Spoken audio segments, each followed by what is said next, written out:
Hello everyone, welcome to my channel learning with doctor simply. और आज हम करेंगे भारत की खोज, जो क्लास 8 की बुक है हिंदी की, उसका चैप्टर नंबर 4 युगों युगों का दौर, इसके प्रश्न उत्तर, और वो भी बहुत ही शॉर्ट फॉर्म में क्वेश्चन आंसर, जिससे आपको पूरा का पूरा चैप्टर अच्छे से लर्न हो जाए। अगर आप इस चैनल पे न्यू हैं तो इसे सब्सक्राइब कर दीजिए ताकि कोई भी लेटेस्ट वीडियो हो तो आपको फटाफट से मिलती रहे। तो विदाउट वेस्टिंग टाइम हम स्टार्ट करते हैं। भारत की खोज चैप्टर 4 का पहला प्रश्न है, मौर्य समाज के अवसान के बाद भारत में उसकी जगह किस वंश ने ली। इसका अर्थ है कि मौर्य साम्राज्य जब खत्म हो गया तो उसके बाद भारत में कौन सा वंश आया, तो उसका आंसर है शुंग वंश। आंसर इज शुंग वंश। प्रश्न 2, कुषाणों का सबसे प्रसिद्ध शासक था, जो कुषाण थे उनका सबसे प्रसिद्ध शासक का नाम क्या था, तो आंसर है कनिष्क। प्रश्न 3, मेनांडर किस नाम से प्रसिद्ध हुआ, जो मेनांडर था वो किस नाम से प्रसिद्ध हुआ, तो इसका उत्तर आएगा मिलिंद नाम से प्रसिद्ध हुआ।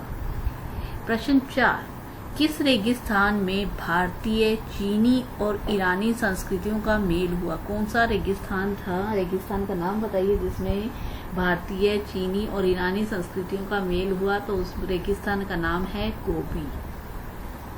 प्रश्न 5, कुषाण काल में बौद्ध धर्म कितने संप्रदायों में बट गया। जब कुषाण काल आया तो उसमें बौद्ध संप्रदाय कितने काल में बट गया, तो इसका उत्तर है 2 काल में। प्रश्न 6, हर्षवर्धन की मृत्यु किस वर्ष हुई। जो हर्षवर्धन नामक शासक था उनकी मृत्यु कब हुई, तो उनकी मृत्यु 648 ईसा पूर्व में हुई। प्रश्न 7, रंगमंच पर आधारित नाट्य शास्त्र किस शब्दावली की रचना मानी जाती है। जो रंगमंच हुआ था नाट्य शास्त्र, वो किस शब्दावली में लिखा गया था, तो उस शब्दावली को हम बोलते हैं चौथी शब्दावली की रचना मानी जाती है। और उसके बाद में प्रश्न 8, हर्षवर्धन के लिखे कितने नाटक प्राप्त हैं। हर्षवर्धन ने जो नाटक लिखे हैं वो हमें कितने प्राप्त हैं, तो इसका आंसर है 3। प्रश्न 9, मुद्रा राक्षस नाटक के रचनाकार हैं। जो मुद्रा राक्षस नाटक हैं उनके रचनाकार का नाम बताइए, तो उनका नाम है विशाख दत्त। प्रश्न 10, किस काल को भारत का स्वर्ण युग कहा जाता है। स्वर्ण युग किस काल को बोला जाता है, तो उसे हम गुप्त काल को भारत का स्वर्ण युग बोला जाता है। नेक्स्ट इज, इंडिगो किसे कहते हैं। इंडिगो नीले रंग को कहते हैं। ये मैंने आर्यभट्ट की पिक लगाई है ताकि आपको पता चले कि आर्यभट्ट कौन थे और उन्होंने क्या किया था, क्योंकि इससे अगला प्रश्न जो आने वाला है वो आर्यभट्ट के नाम से ही आ रहा है। तो प्रश्न 12, भारत में बीजगणित पर सबसे पहले ग्रंथ लिखने वाले विद्वान का क्या नाम था, तो इसका आंसर है आर्यभट्ट। आर्यभट्ट ने बीजगणित जो है उसका सबसे पहले ग्रंथ लिखा था। प्रश्न 13, अजंता की गुफाएं किस शताब्दी में खोदी गई तथा उनमें भित्ति चित्र बनाए गए।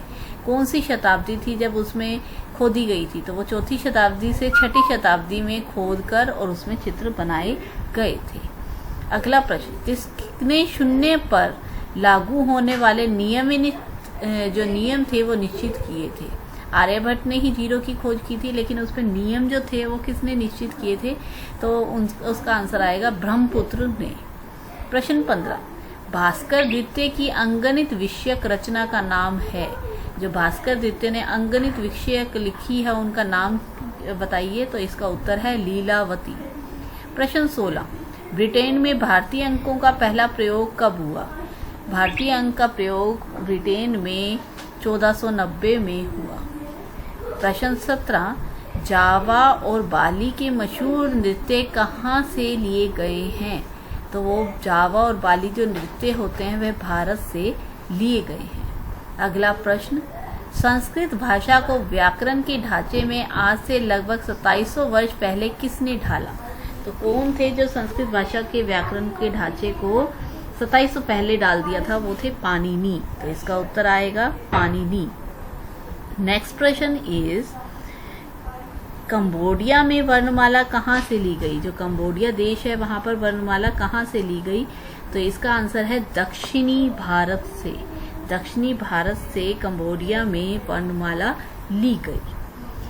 नेक्स्ट प्रश्न 20 है, अंगकोर वाट का प्रसिद्ध हिंदू मंदिर किसने बनवाया? जयवर्मन सप्तम ने। तो उनका नाम है जयवर्मन सप्तम। अगला प्रश्न है, किसके राज्यकाल में कई भारतीय गणितज्ञ बगदाद गए? कौन ऐसा राज्य शासक था जिसके काल में जो भारतीय गणितज्ञ थे वे बगदाद चले गए थे? तो वो हैं अल मंसूर। अल मंसूर के राज्य में बहुत से गणितज्ञ जो थे बगदाद चले गए। अगला प्रश्न, किसे संस्कृत साहित्य का सबसे बड़ा कवि और नाटककार माना जाता है? तो इसका उत्तर है कालिदास। अगला प्रश्न, ईसा की पहली शताब्दी से किस ईस्वी तक उपनिवेशीकरण की 4 प्रमुख लहरें दिखाई पड़ती हैं? कौन सी पहली शताब्दी से जो ईस्वी तक, जो ईसा से ईस्वी तक जो है 4 प्रमुख लहरें दिखाई पड़ती हैं, उनकी पहली शताब्दी से किस शताब्दी तक? तो इसका आएगा 900 ईसा तक।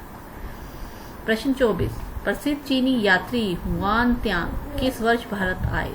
तो हुआन त्सांग जो भारत आए थे वो 629 ईसा पूर्व में आए थे।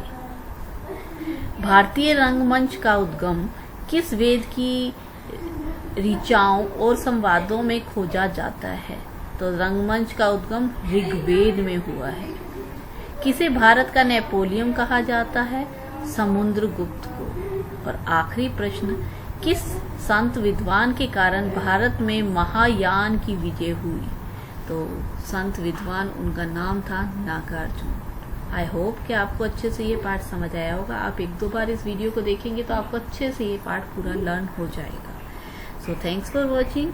और ऐसी अच्छी वीडियोस के लिए आप इस चैनल को सब्सक्राइब कर दीजिए और जो भी आपको चाहिए वो कमेंट सेक्शन में लिखिएगा, और कहीं भी प्रॉब्लम है तो उसके सॉल्यूशन के लिए भी आप कमेंट कीजिएगा। I will help you. Thanks for watching.